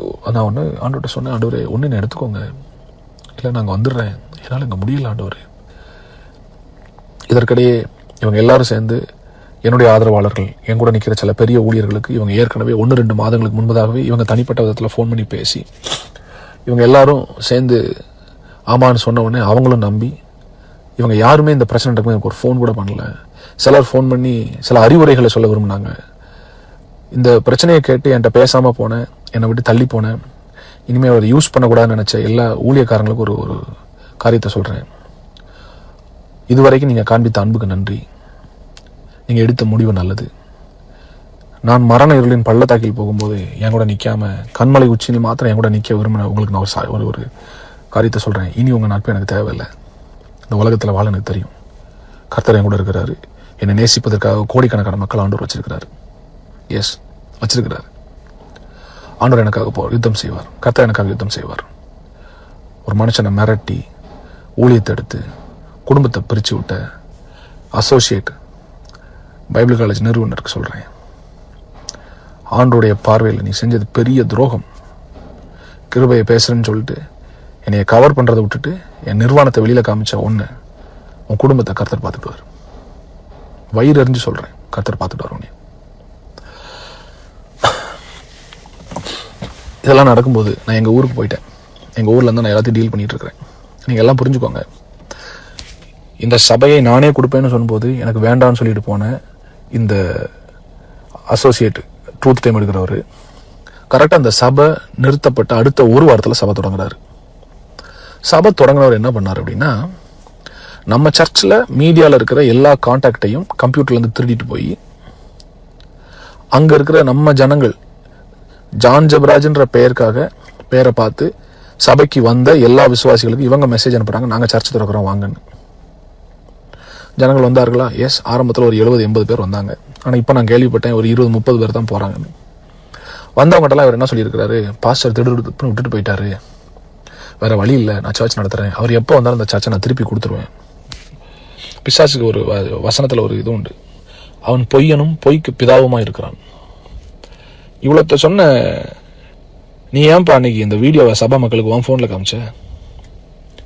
40 லட்ச ரூபா அவன் கேட்கும்போது பக்கத்துல தான் நீ நின்றுட்டு இருந்த. சரி, சபையை மூடினீங்களே, சபையை மூடிட்டு சாவியை எதுக்கு நீ உன் வீட்டுக்கு எடுத்துட்டு போன? உங்க அப்பா கட்டடம், நான் வாடகை கொடுக்குறேன், நான் அட்வான்ஸ் கொடுத்துருக்கேன், நான் தான் அந்த கட்டடத்தையே கட்டியிருக்கேன் மேல மாடியில. சாவியை எடுத்துட்டு போறதுக்கு உனக்கு யார் அதிகாரம் கொடுத்தது? பொய் சாவியை எடுத்துட்டு போல, சாவி அங்கதான் இருந்துச்சு. எஸ், பூட்டப்பட்ட ஒரு நாள் தான் சாவி அந்த பாக்ஸ்ல இருந்துச்சு. நீ மறுநாள் சர்ச்சை பூட்டிட்டு நீ சாவியை வீட்டுக்கு கொண்டு போனதை நம்ம சர்ச்சில் இருக்கிற ஜோஸ் என்ற தம்பியை தான் நான் நியமிச்சிருந்தேன். அந்த தம்பி எனக்கு ஃபோன் பண்ணி சொல்லிட்டான், இந்த மாதிரி அவர் சாவி எடுத்துட்டு வீட்டுக்கு போயிட்டாருனே. வீட்டுக்கு போனது மட்டும் இல்லை, அதுக்கப்புறம் நான் அந்த சர்ச்சில் இருக்கிற மொத்த இன்டீரியர்ஸை நான் தான் பண்ணியிருக்கிறேன். நம்முடைய PA சிஸ்டம், நம்முடைய மியூசிக் சிஸ்டம், நம்முடைய லைட்ஸு, டிவி, AC எல்லாம் உள்ள இருக்குது. அதை நான் கேட்குறேன், எனக்கு வேணும்னு கேட்குறேன். சாவி இவர் கையில் இருக்குது. நான் பொருளை திருப்பி கேட்டோன்னே அவர் சொன்னது, அவர் திரும்பி வந்தால் தான் கொடுப்போம். ஏன்னா இந்த வீடியோ வச்சு இவங்க மிரட்டினதுனால, எங்கள் சபை மக்கள்கிட்ட இந்த வீடியோ போட்டு காமிச்சதுனால எனக்கு கூச்சம், எனக்கு வெட்கம், என் ஜனங்கள் என்னை வந்து என்ன நினைப்பாங்கன்னு சொல்லிட்டு நான் வந்து நொறுக்கப்பட்டு நான் வர முடியாத சூழ்நிலை. அப்போ நான் வேற ஒரு பிரதரை வச்சு தான், நம்முடைய சபையின் மூப்பர் பிரதர் ராஜ்குமார் வச்சு தான் நான் டீல் பண்ணுறேன். பிரதர் ராஜ்குமார், நீங்கள் வந்து இது பொருளை கேளுங்க. அதுக்கு அவர் சொன்னது, அதுக்கு வந்து அசோசியேட் அவர் ட்ரூத் டைம் எடுக்கிற சொல்கிறாரு, அவர் நேரில் வந்து தான் சாட்சி இது பொருளை தருவேன். அப்புறம் நாங்கள் ஒரு லெட்டர் எழுதி கொடுக்குறோம், அஃபிஷியல் லெட்டர், என்னுடைய லெட்டர் எழுதி கொடுத்து என்னுடைய பொருட்கள்லாம் ரிலீஸ் பண்ணும். அதுக்கு அவங்க அப்பா அவரும் சேர்ந்துட்டு அவர் வந்தால் தான் கொடுப்போம். இவங்க என்ன நினைச்சிட்டாங்க, நான் வரமாட்டேன், அந்த பொருளையும் ஆட்டையை போட்டுடலாம் அப்படின்னு. கடைசியில் அந்த பொருளுக்கு ஒரு விலை பேசுறாங்க என்னுடைய மூப்பர்கிட்ட. எல்லா பொருளையும் சேர்த்து நாங்கள் ஒரு 1.5 லட்ச ரூபாய்க்கு எடுத்துக்கிறோம். என் PA சிஸ்டம் மட்டுமே 15 லட்ச ரூபா, கீபோர்டு, ட்ரம்ஸு, கிட்டாரு, உள்ள இருக்கிற full interior, extra speakers, TV 3 TV, AC 3 camera, computer 2 computer, இன்னும் நிறைய பொருட்கள் எனக்கு மனசில் வரமாட்டேங்குது. இப்போ இவ்வளோ நான் உள்ள வச்சிருக்கிறேன். கிட்டத்தட்ட 40-50 லட்ச ரூபா பொருள் உள்ள இருக்கு. 1.5 லட்ச ரூபாய் கேட்குறாரு. அப்போ நான் சொன்னேன், எனக்கு பொருள் வேணும், ஏன்னா எங்களுக்கு நிறைய சபை இருக்கு, இல்லை ஏதாவது கஷ்டப்பட்ட ஏழை ஊழியர்களுக்கு நான் கொடுத்துட்றேன். 1.5 லட்ச ரூபாய்க்கு நான் அதை ஏமாற விரும்பல, எனக்கு வேணும்னு சொல்றேன். பொருளை கேட்டதுனால இவர் கையில தானே சாவி இருந்தது. இவர் கையில சாவி இருக்கும்போது எப்படி அந்த டிரைவர் வந்து, எனக்கு டிரைவரா ஓடினவன் சர்ச்சில் வந்து 2 AC தூக்கிட்டு போறான், சர்ச்சில் இருக்க கம்ப்யூட்டரை தூக்கிட்டு போறாங்க. நம்ம சபையில மீடியால இருந்த ஒரு பையன், குள்ளமா இருப்பான், ஒருத்தன் ஒரு பாட்டெல்லாம் ரிலீஸ் பண்ணியிருக்கிறான். அவன் யாருன்னு எல்லாம் நான் ஃபியூச்சர்ல சொல்ல தான் போறேன். நம்ம சர்ச் லேப்டாப்பை தூக்கிட்டு போறான், திருடிட்டு போயிருக்கான். அதுக்குடைய பில் நம்ம கையில இருக்கு. வெகு சீக்கிரத்தில் அதுக்கான கேஸை நான் கொடுப்பேன். அவனை நான் ஸ்டேஷன்ல வச்சு நான் பார்ப்பேன். என் கேமராவை திருடிட்டு போயிருக்கானுங்க. அன்னைக்கு பிரச்சனை நடக்கிற அன்னைக்கு அந்த பசங்க கிட்ட யார் யாருக்கு என்னென்ன பொருள் வேணுமோ தூக்கிட்டு போங்கன்னு சொன்னதே இந்த அசோசியேட் தான். யாரு? இந்த ட்ரூத் டைம் எடுக்கிறவர் தான். இதெல்லாம் யார் பாஸ்டர் சொன்னா? அங்க இருந்த 20க்கும் மேற்பட்ட நம்முடைய விசுவாசிகள், என்னை என்னை நேசிக்கிறவர்கள், என்னை நேசிக்கிறவர்கள், நான் சொல்லிக் கொடுத்த கிருபையை உண்மையாய் புரிந்து கொண்டவர்கள், தேவ மனிதனை கனம் செய்கிற ஒரு 30-35 பேர் பார்த்தவங்க சொன்னாங்க, அன்னைக்கு பொருள் எடுத்துட்டு போக சொன்னதே இவர் தான். இது போக எனக்கு ஆதரவு தெரிவிச்சப்பா, என்னதான் இருந்தாலும் அவர் நம்ம ஊழியக்காரர், இவ்வளவு பெரிய சபையை கட்டியிருக்கிறாரு, நமக்காக இவ்வளவு தியாகம் பண்ணியிருக்கிறாரு, பர்சனல் மேட்டரை நீங்க சர்ச்சில் கொண்டு வந்து பேசி அசிங்கப்படுத்தாதீங்க, விடுங்கன்னு சொன்ன போது அவங்க கிட்டையும் போய் வீடியோ காண்பிச்சு, இன்னும் அவரை நம்புறீங்க, வாங்க அவரை விட்டுட்டு வாங்க, நம்மெல்லாம் தனியா சபை ஆரம்பிப்போம்னு சொன்னதே இவர் தான். சரி, பொருளை தரல. அதுக்கப்புறம் நானே ஃபோன் பண்ணேன் அவருக்கு. அவர் ஃபோன் அட்டன் பண்ணல. எப்படி அட்டன் பண்ணுவாரு? துரோகம் செஞ்சது தெரியும்ல, எப்படி மனசாட்சி குத்தும்ல. அப்போ ஒரு மனைவிக்கு நான் ஃபோன் பண்ணி பேசுறேன். பேசும்போது நான் சில காரியத்தை கேட்கும்போது அவங்களுக்கு பதில் இல்லை. அப்புறம் அவங்க சொன்னாங்க, நீங்க எடுத்துக்கோங்க, பொருளை எடுத்துக்கோங்க. பொருளை எடுத்துக்கோங்கன்னு சொல்றதுக்கு முதல் நாள் நைட்டு போய் இவங்க டிவியெல்லாம் உடைச்சு, ஸ்பீக்கர்ல தண்ணியை ஊற்றி இந்த பசங்களை வச்சு எல்லா ஸ்பீக்கர்ஸையும் நாசமாக்குறாங்க. இப்போ நான் அந்த மிக்சர்லாம் கொண்டு வந்து நான் ஒர்க் பண்ண வச்சா மிக்சர் ஒர்க் ஆக மாட்டேன். மிக்சரை உடைச்சிருக்கிறாங்க, ஸ்பீக்கர்ஸ்குள்ள தண்ணி ஊற்றிருக்கிறாங்க. டிவி 3 டிவிலுமே ஒரு ஸ்பேனர் வச்சு குத்தி இருக்கு, ஸ்க்ரூ டிரைவர் வச்சு குத்தி ஃபுல் ஸ்கிரீன் உடஞ்சிருக்குது. ஒன்று பொருளை ஏன்ட்ட விட்டுட்டு போ, இல்லாட்டா உனக்கு அது தரமாட்டேன்ற ஒரு எண்ணத்தில், யாருக்கும் கிடைக்கக்கூடாது, எங்களுக்கு கிடைக்காது யாருக்கும் கிடைக்கக்கூடாதுன்ற எண்ணத்தில் அதை சதைக்கிறாங்க. சரி, அது ஒரு பக்கம் போட்டு இதெல்லாம் நடக்கும்போது அடுத்து இந்த டீம் என்ன பண்ணுறாங்கன்னா, நம்முடைய சபை கட்டடத்துக்காக கிட்டத்தட்ட நம்ம வந்து 87 லட்சத்துக்கிட்ட நம்ம சேகரித்தோம். இந்த பண சேகரிப்பு எதுவுமே என் கையில் கிடையாது. நம்முடைய அக்கௌண்டன்ட் சிஸ்டர் அபிகாயில், அந்த பிரச்சனை நடக்கிற அன்னைக்கு அந்த அந்த அந்த ஊழியக்காரி எனக்காக நின்னதை நான் மறக்கவே மாட்டேன். நல்லா கவனிங்க, இந்த பிரச்சனை பண்ற அன்னைக்கு நம்ம ஏற்கனவே சபைக்காக கிட்டத்தட்ட 87 லட்ச ரூபா நம்ம வச்சிருக்கிறோம். அந்த 87 லட்சத்துல கிட்டத்தட்ட 55 சம்திங் லட்சங்களை வந்து நம்ம வந்து கட்டடத்திலும் சில பொருட்கள் வாங்குவதிலும் செலவிட்டு விட்டோம். கட்டட தொகை, கட்டட ஃபண்ட் வந்து என் கையில வரவே இல்லை. 1 ரூபா கூட நான் ரிசீவ் பண்ணல. வந்தது எல்லாமே சர்ச் அக்கௌண்ட்டுக்கும் அக்கௌண்டன்ட் கையிலையும். அப்புறம் அடுத்து நம்ம அசோசியேட் யாரு, அதான் நம்ம head of the team truth time பேசுறாருல, அவர் வீட்லயும் தான் கேஷ் இருந்துச்சு. இவங்க 2 பேர்ட்டு தான் கேஷ் இருந்துச்சு. அப்போ பிரச்சனை பண்ற அன்னைக்கு இவங்க வந்து என்ன பண்றாங்கன்னா, அந்த 27ஆம் தேதி சண்டே என்ன பண்றாங்கன்னா, அக்கௌண்டன்ட் அபிகேல் சிஸ்டரை அவதூறா பேசி அசிங்கமா மரியாதை இல்லாம பேசி அந்த பணத்தை இப்பவே கொடு அப்படின்னு சொல்லி மிரட்டி சிஸ்டர் அபிகேல் வீட்டுக்கு போனதே அசோசியேட் தான். இது அபிகேல் சிஸ்டரும் சொல்லுவாங்க, அவங்க கணவர் சொல்லுவாங்க, அவங்க பிள்ளைகள் சொல்லுவாங்க, அங்க இருக்கிற சிசிடிவி கேமரால இருக்குது, எல்லாமே இருக்குது ப்ரூஃப். அவங்க வீட்டுக்கு போய் கிட்டத்தட்ட 30 லட்ச ரூபா காசு எடுத்துட்டு திருப்பி கொண்டு வந்து சர்ச்சில் வச்சு ரீமாட்ட அந்த 30 லட்ச ரூபாய் கொடுக்குற மாதிரி ஒரு வீடியோ எடுக்கிறாங்க. லெட்டர் ஒன்று எழுதி அபிகேல் சிஸ்டர் கையில் எழுதி வாங்கிட்டு ரீமா கையில் கொடுக்குற மாதிரி கொடுத்துட்டு வீடியோ எடுக்கும்போது அது ரீமா கையில் அந்த 30 லட்ச ரூபா போகுது. ஆனால் 30 லட்சமா 28.5 லட்சமான்னு தெரியல, எனக்கு 28.5 நினைக்கிறேன் நான், பட் கிட்டத்தட்ட 30 லட்சம். ரீமா கையில அந்த தொகையை அவங்க கொடுக்குற மாதிரி கொடுத்துட்டு அதை வீடியோ எடுத்துட்டு அதுக்கப்புறம் அதை வாங்கி லாக்கர்ல வைக்கிறாங்க, சர்ச் லாக்கர்ல வச்சுட்டு. ரீமா அன்னைக்கு அந்த வீட்டுக்கு அந்த காசை கொண்டு போகல, மாறா அசோசியேட்டும் அவர் மனைவியும், யாரு இந்த ட்ரூத் டைம் நடத்துறாருல அவரும் அவர் மனைவியும் சேர்ந்து அந்த பணத்தை அவங்க வீட்டுக்கு ஒரு பேக்ல தூக்கிட்டு போறாங்க.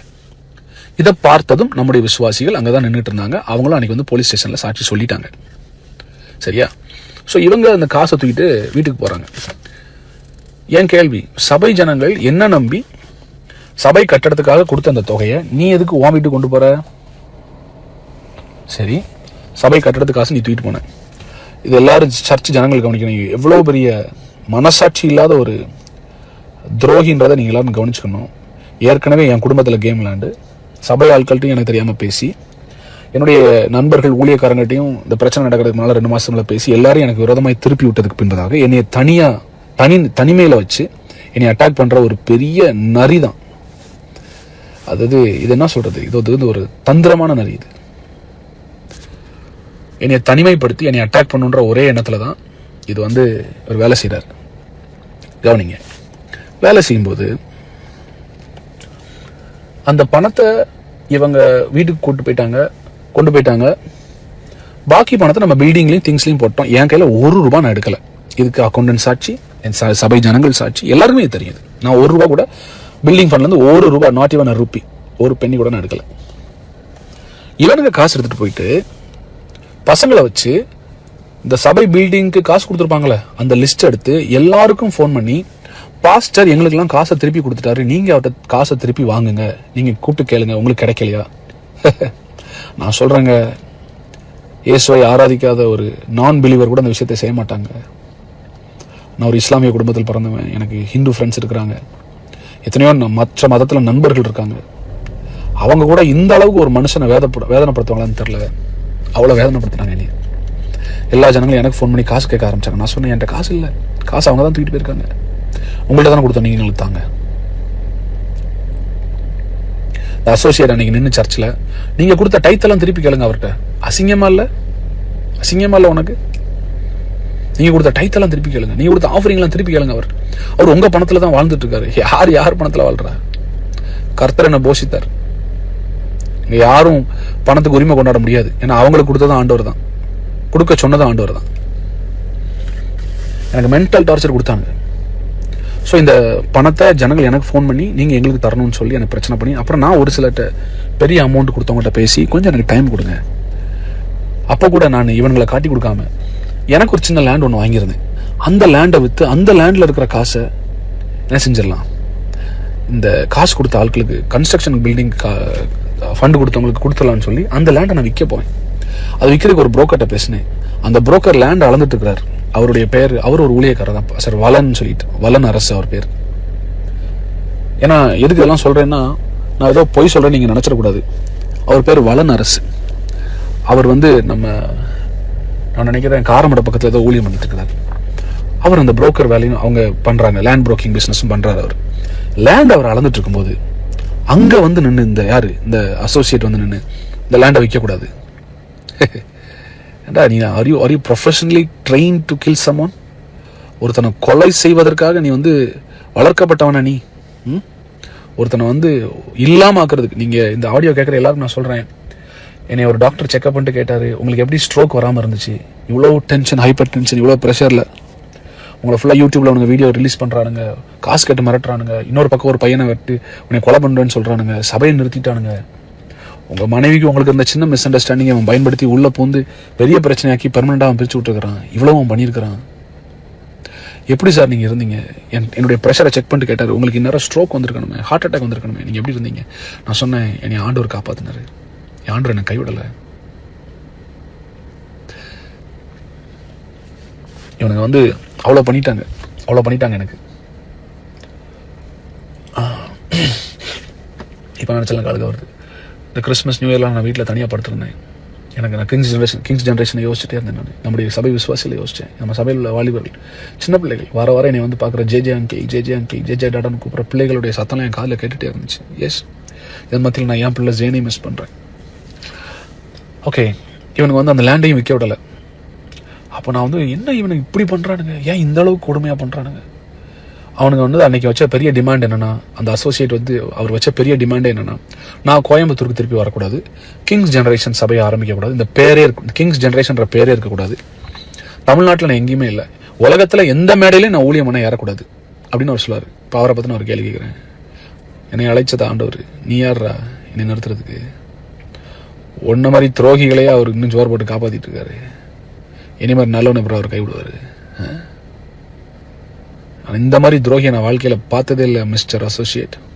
இந்த மாதிரி ஒரு எச்ச வேலையை பண்ணுற ஒரு துரோகியை நான் வாழ்க்கையில் பார்த்ததே இல்லை.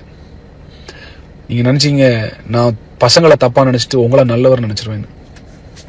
சரிங்களா? நீங்கள் யாருன்னு தெரியும் மிஸ்டர் அசோசியேட். இந்த சாபம் உங்கள் மேலே எப்படி கிடந்துச்சு, அதை நீக்கிறதுக்காக கத்திரனை அனுப்புனாரு. ஆனால் மறுபடியும் நீங்கள் விட்டதை வாங்கிக்கிட்டீங்க, அனுபவிங்க, கத்திரவங்களை டீல் பண்ணுவார். இதெல்லாம் முடிஞ்சு நான் ஊருக்கு போயிட்டேன். அப்போ எனக்கு ஒன்றுமே ஓடலை, என்னடா செய்யலான்னு. என் சபை வருமானத்தை நிறுத்தினாங்க, என் கை வருமானத்தை நிறுத்தினாங்க, எல்லாத்துக்கும் பிரச்சனை கொண்டு வந்தாங்க, என் பேருக்கு கலங்கப்படுத்தினாரு, என் குடும்பத்தை நாசமாக்குனாரு, என் சபையை எடுத்தாரு. அவர் ஒரு சர்ச் தொடங்கினாரு. சபையை தொடங்கினவர் சும்மா இல்லையே, ஒவ்வொரு விசுவாசிகளுக்கும் என்னை பற்றி தொடர்ந்து தப்பாக பேசிட்டே இருக்கிறார். அவர் நினைச்சாரு 2000 பேரும் திருப்பி அங்கே வந்துடுவாங்கன்னு. ஆனால் ஒரு 20-30 பேர் தான் போகிறாங்க. அவங்களும் எவ்வளோ நாள் போகிறாங்கன்னு பார்க்கலாம். இப்போ நான் ஊரில் கடந்த ஒரு 15 நாளைக்கு முன்னால் எங்கள் ஊர் செங்கோட்டையில் ஒரு கடைக்கு போயிருக்கும்போது இதெல்லாம் ஒரு பக்கம் நடந்து, நான் இத்தனைக்கும் அமைதியாக இருக்கிறேன். சபை ஜனங்கள் இதை கவனிக்கணும். இவ்வளவு நடந்தும் நான் அமைதியாக இருக்கிறேன், ஒரு வார்த்தை பேசல, அமைதியாக இருக்கிறேன். நான் என்னை பார்ப்பதற்காக இந்த பெண் வீட்டார் எல்லாம் ஃபேமிலி அங்கே வந்திருக்கிறாங்க. என் ஃப்ரெண்ட்ஸும் 4-5 பேர் அங்கே வந்திருக்கிறாங்க. நாங்கள் எல்லாரும் கடைக்கு காய்கறி வாங்க போனோம். நான் வீட்டை விட்டு வெளியே வந்து ரொம்ப நாள் ஆச்சு. சரி, மனசு நிம்மதியாக இருக்கணும், வெளியே வரேன். நான் அந்த கடையில் நிற்கும் போது எங்கள் ஊரில் ஒருத்தர் அதை எனக்கு தெரியாமல் வீடியோ எடுத்து அந்த வீடியோவை எல்லாருக்கும் அனுப்புறாரு. எல்லாருக்கும் அனுப்புனா குறிப்பிட்ட 2 பேருக்கு அனுப்புறாரு. வீடியோ எடுத்த நபர் வந்து பிரதர் ஜான்சன் அப்படின்னு செங்கோட்டை மேலூர்ல இருக்கிறார், பிடி சாரா இருக்கிறார். அவர் தான் அந்த வீடியோ எடுத்தார். அதை எடுத்து அவருடைய சகோதரன் கேப்ரியேல், ஜான் கேப்ரியல் நினைக்கிறேன், தென்காசியில் இருக்கார், அவரும் ஊழியம் பண்றேன்னு சொல்றாரு. அவருக்கு இந்த வீடியோ அனுப்புறாரு. அன்னைக்கு நைட்டே அந்த வீடியோ கோயம்புத்தூர்ல இருக்கிற அசோசியேட்டுக்கு வருது. யாரு? இந்த ட்ரூத் டைம் நடத்துறாருல, நம்ம சர்ச் கிங்ஸ் ஜெனரேஷன் நடத்திட்டு இருந்தார்ல, அவருக்கு வருது. இது வந்து 2 நாள்ல யூடியூப்லயும் வருது இந்த வீடியோ. எனக்கு ரொம்ப ஷாக்கிங்கா இருந்தது. அப்ப அன்னைக்கு யாரெல்லாம் அந்த கடையில் நான் யோசிச்சு பார்த்து நேராக போய் விசாரிக்கிறேன். அந்த நபர் எனக்கு சொன்ன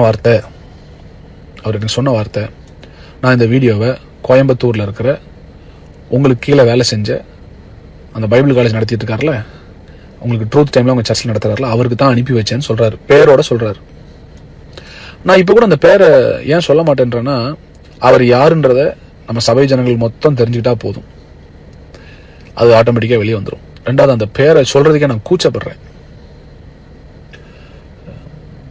இயேசுன்ற பேரு, ஆவியானவர்ன்ற பேரு, கர்த்தர்ன்ற பேர் வர்ற இந்த வாயில இவனை மாதிரி துரோகிகளுடைய பேர் கூட வரக்கூடாதுன்னு நான் நினைக்கிறேன். அவ்வளவு மனவேதனைப்படுறேன் நான். அப்போ நான் அந்த நபரை கூப்பிட்டு கேட்கிறேன், எப்படி இந்த வீடியோவை நீங்க அவருக்கு அனுப்பி வச்சீங்கன்னா? அவர் சொன்னாரு, அவர் என்ன கூப்பிட்டாரு, பாஸ்டர் ஜான் ஜெபராஜ் வந்து உங்க ஊர்ல தான் தலைமறைவா இருக்கிறாரு, ஏதோ ஒரு பொண்ணு கூட வாழ்ந்துட்டு இருக்காரு, அவர் எங்க பார்த்தாலும் எனக்கு வீடியோ எடுத்து அனுப்புங்கன்னு சொன்னாரு. அந்த வீடியோல நான் மட்டும் இல்ல, அந்த பொண்ணு மட்டும் இல்ல, அவங்க குடும்பம் இருக்குது, கூட அந்த ஃப்ரெண்ட்ஸ் எல்லாரும் நிக்கிறாங்க. அது அந்தரங்க அசிங்கமான வீடியோ கிடையாது, ஒரு பொது இடத்துல நிக்கிற ஒரு வீடியோ. அதை எடுத்து யூடியூப்ல அனுப்பி போடுற அளவுக்கு அசிங்கமான ஒரு நபர் தான் இந்த அசோசியேட். அதை என் மனைவிக்கு அனுப்பி, அவங்க ஃபேமிலிக்கு அனுப்பி, அசிங்கப்படுத்தி மறுபடியும் சபை ஆட்களுக்கெல்லாம் அதை அனுப்பி, இவனுக்கு என்னன்னா, வெளியே போன 2000 பேர் திருப்பி இவர்கிட்ட வந்து, இப்ப இவர் தான் அசிஸ்டன்ட், இவர் தான் வந்து ஜே மேல இவர் தான் அப்படின்னு எல்லாரும் சொல்லணும். மிஸ்டர் அசோசியேட் ஜான் ஜெபராஜ்ன்ற ஒரு நபரை ஆவியானவர் ஒன்னும் இல்லாத இடத்துல இருந்து குப்பையிலிருந்து தூக்கிட்டு வந்திருக்கிறாரு. ஆனா நீங்க அப்படி கிடையாது. கிராஸ்கட் ரோட்டில் ப்ராப்பர்ட்டி வச்சிருக்கிறீங்க, சிவானந்தா காலனியில் ப்ராப்பர்ட்டி வச்சிருக்கிறீங்க, கோவை புதூரில் ப்ராப்பர்ட்டி வச்சிருக்கிறீங்க, கோயம்புத்தூர்லேயே கிட்டத்தட்ட 30க்கும் மேற்பட்ட ப்ராப்பர்ட்டி லேண்ட் பெரிய பெரிய ஏக்கர் கணக்கில் நீங்கள் வச்சிருக்கிறீங்க, ஊட்டியில் இடம் இருக்குது, கொடைக்கானல் இடம் இருக்குது, எல்லாம் வச்சிருக்கிறீங்க, தியேட்டர் வச்சிருக்கிறீங்க. நீங்கள் கிட்டத்தட்ட 1000 கோடிக்கு மேலே உங்களுக்கு சொத்து இருக்கு. ஆனாலும் அந்த புத்தி மாறலையே உங்களுக்கு.